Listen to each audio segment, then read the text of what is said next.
Panghong sa Muslim Affairs Office na Lapu-Lapu City gipusil patay sa duha ka mga lalaking luwan sa motorsiklo.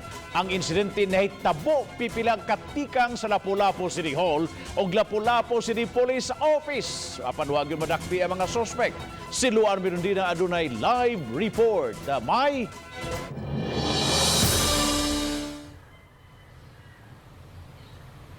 Bab, gisuwayan paunta pagdala sa Tambalanan ang 48 anyos nga si Abdullah Fabila. Apan dead on arrival na kini sa Tambalanan tungod sa daghang mga samad pinusilan nga iyang nahiaguman.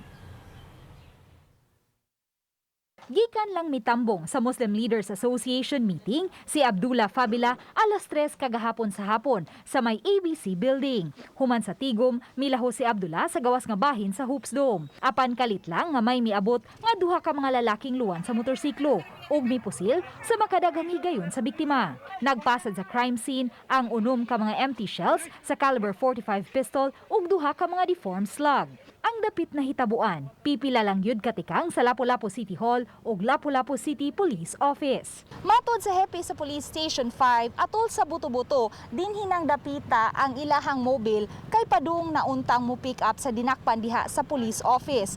Samtang ang motorsiklo nga giluwanan sa mga suspitsado, miliko na paingon din hing dapita. Apan wa na nila kini magukod tungod kay may mi-U-turn nga pribadong auto niadtong higayuna.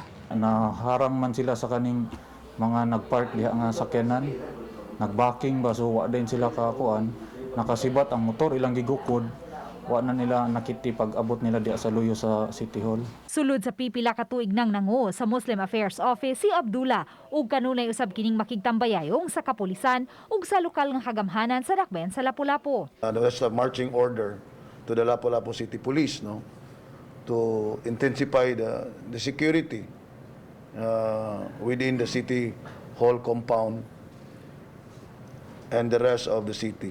Si Haji Muhammad Noor, kinsa kabanay usab ni Abdullah, mitataw nga way gibutyag si Abdullah nga may hulga siya sa kinabuhi. Sa ako motubaga naman, only Allah knows best everything yun. Matutagabalo ba, kay katarabang tao, nalain mga hunahuna ba.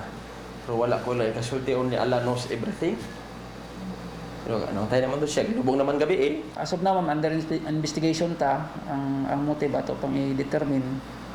Pero atong background ang subject, ang victim bali, ang LCTO atong opisina sa opisina ni CD nga nakuan gyud ato ning paningkamutan nga ma-solve ning case. Pab, sa pagkakaroon may nahipos na nga mga CCTV footage ug may nahinabi na usab nga mga saksi ang Lapu-Lapu City Police nga makagiya sa ilahang gihimong investigasyon sa insidente. Bob? dahil salamat Luan Mirundina sa imong live report.